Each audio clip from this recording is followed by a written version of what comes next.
The allure of the mask begins with a fundamental and often overlooked truth. What appears as innocence can be a meticulously crafted performance, one of the most potent and dangerous disguises a woman can wear. This is not about genuine vulnerability, which is a natural and authentic state, but rather about the strategic weaponization of perceived fragility.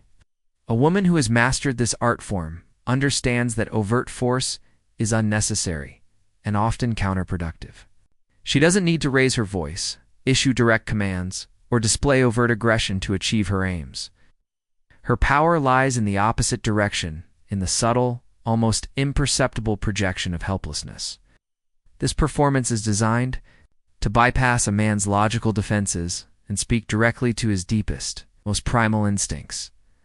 The mechanics of this allure are precise and effective. It's in the slight, questioning tilt of her head that suggests confusion. It's in the deliberate softening of her voice into a near whisper, forcing you to lean in closer. It's in the widening of her eyes, mimicking surprise or fear. Concert, these signals trigger a biological and psychological cascade within a man. You feel a powerful, almost chemical urge to step into the role of protector, provider, and defender. This isn't a weakness in men. It is a core tenet of traditional masculinity, a noble impulse to safeguard those perceived as more vulnerable. For generations, these instincts have been honed to defend women and children, and they represent a profound aspect of a man's protective nature. However, this inherent nobility is precisely what makes the manipulation so devastatingly effective. The performance is engineered to make you feel like the hero in her personal narrative, the strong central figure who saves the day. This appeal to your ego and identity is a powerful motivator. Yet, while you are playing the part of the knight in shining armor, she is the unseen director, quietly pulling the strings from the wings. She gains a form of quiet, pervasive control, without ever issuing a direct order or appearing demanding. The transaction is invisible. Your sense of purpose and validation is exchanged for your autonomy and discernment. The danger of this mask is that it doesn't feel like a threat. It feels like a calling, making it all the more difficult to recognize. Until you are already deeply enmeshed in its web. The mechanics of this control are not random. They form a precise and calculated strategy, a playbook of manufactured helplessness designed to systematically transfer responsibility from her to you. Each instance is a small test, a probe to see how willingly you will step in to fill the void she intentionally creates.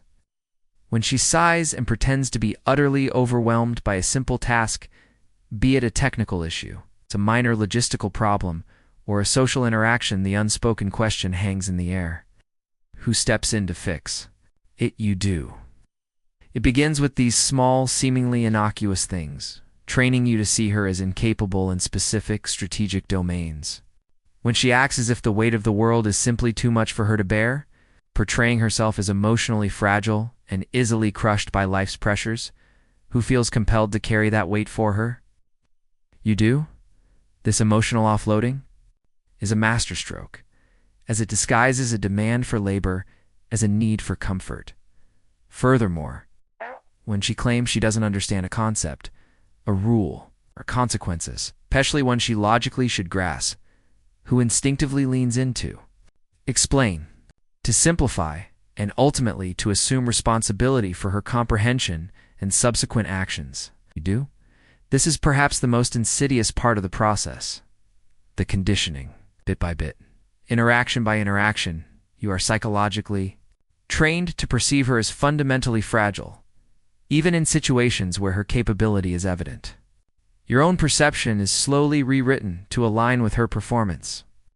While you are breaking your back, trying to protect this carefully constructed image, she operates from a place of quiet comfort and security, knowing she can navigate the world and get exactly what she wants without ever having to ask for it directly or face the risk of rejection. The supreme danger of this tactic is its function as a perfect accountability shield. Playing the innocent allows her to operate with a form of impunity. If a mistake is made, she never has to own it. Her act of confusion or helplessness preempts any blame. If she is caught in a lie or a manipulation, she can retreat behind the defense of not knowing any better, of having pure but misguided intentions. If there are consequences for her actions, she can transform into a fragile victim deserving of sympathy rather than a participant deserving of scrutiny. The brilliant, dark irony is that men, driven by that very same noble instinct to protect, often become her most ardent defenders, even when she is objectively in the wrong. You might find yourself justifying her behavior to friends, family, or even to your own nagging intuition, arguing her case precisely because you have been convinced of her inherent helplessness. This is not a sign of her weakness. It is the definitive proof of her strategic strength. She has successfully weaponized your masculinity to inoculate herself against any form of accountability, creating a self-sustaining cycle where your protection enables her behavior, which in turn demands more protection. The most profound and damaging effect of this dynamic is not the immediate manipulation itself, but the slow, insidious erosion of your own instincts, boundaries, and sense of self. This manipulation operates on a level so deep that it begins to rewire your fundamental reactions. Over time, you don't just comply with her act. You internalize it, becoming an active participant in your own subjugation. You start to feel a creeping sense of guilt for expecting basic accountability, as if asking for honesty or responsibility is an unreasonable burden to place on someone so seemingly delicate. Fear of being perceived as harsh, cold, or abusive becomes a powerful deterrent, causing you to preemptively silence your own concerns. You stop enforcing healthy boundaries because upholding them would require a firmness that feels like cruelty against her manufactured fragility. This is where the trap becomes inescapable. She trains you to become your own jailer. You begin to police your own thoughts and instincts. That flash of anger you rightly feel when you detect a lie is immediately suppressed and replaced with self-reproach. How could I be angry with her when she's so vulnerable? Every time you correctly identify a moment of manipulation, you are gaslit into questioning your own sanity, wondering if you're just being paranoid or cynical. When you finally gather the strength to stand up for yourself, her performance is so convincing that it makes you believe you are the one being cruel and unreasonable. Slowly, insidiously, you stop trusting your own judgment. Your internal compass, once reliable, spins wildly, and you become lost, forced to look to her for guidance, permission, and validation on what is real and what is right. This self-betrayal marks the final stage of the erosion. You are no longer merely in a dysfunctional relationship. You have entered a state of servitude disguised as protection. To maintain the peace and preserve the illusion of her innocence, you bend, you compromise, you make endless excuses, and you systematically silence your own needs and desires. Her performance becomes the constant, unassailable excuse for why your needs must come second, third, or not at all. The energy you should be investing in building your own life and protecting your own peace is endlessly drained into the bottomless well of her calculated helplessness. You are not just shielding her from the consequences of her actions. You are actively tearing yourself down to build up her facade. The man you once were, confident, discerning, and guided by his own core principles, is gradually replaced by a hollowed-out version, a follower masquerading as a protector, whose primary purpose is to maintain the very dynamic that is destroying him. Liberation from this dynamic begins not with confrontation but with clear-eyed observation. The key to breaking the spell lies in learning to discern the crucial, often subtle, difference between authentic vulnerability and a strategic performance. Genuine vulnerability is not a tool. It is a state of being. It is consistent, arising from a place of authentic emotion and trust, not situational convenience. It inspires a protective instinct because it is paired with transparency and strength. You see the real person, and your desire to defend comes from a place of respect for their authenticity. In contrast, strategic helplessness feels rehearsed. It has a distinct pattern and predictable timing that consistently aligns with her self-interest, revealing it to be a calculated tactic rather than a genuine emotional response. To unmask the performance, you must become a quiet detective of behavior, not a loud accuser. Don't just listen to her words. Study her actions when no one is there to protect her. Observe her capabilities when she believes she is alone or when there is no obvious advantage to be gained. You will likely notice a stark contrast. It's the same. A woman who becomes helpless when a bill needs to be paid or a difficult conversation must be had can be fiercely competent, boldly opinionated, and ruthlessly effective when pursuing something she wants for herself. The innocence vanishes when she is arguing with you, demanding your attention, or defending her own position. But the moment accountability appears when she is caught in a lie, when a consequence looms, or when she is asked to take responsibility, the mask instantly descends. Her voice softens, her tone cracks, and tears materialize on command, seamlessly transforming her from a capable adult into a wide-eyed innocent who simply didn't know any better. This incongruence is the telltale sign. True innocence, or fragility, is a part of one's character. It doesn't have an on-off switch that is flipped the moment it becomes personally beneficial. A woman who truly values you and operates with integrity will stand beside you as a partner. She will not consistently hide behind you.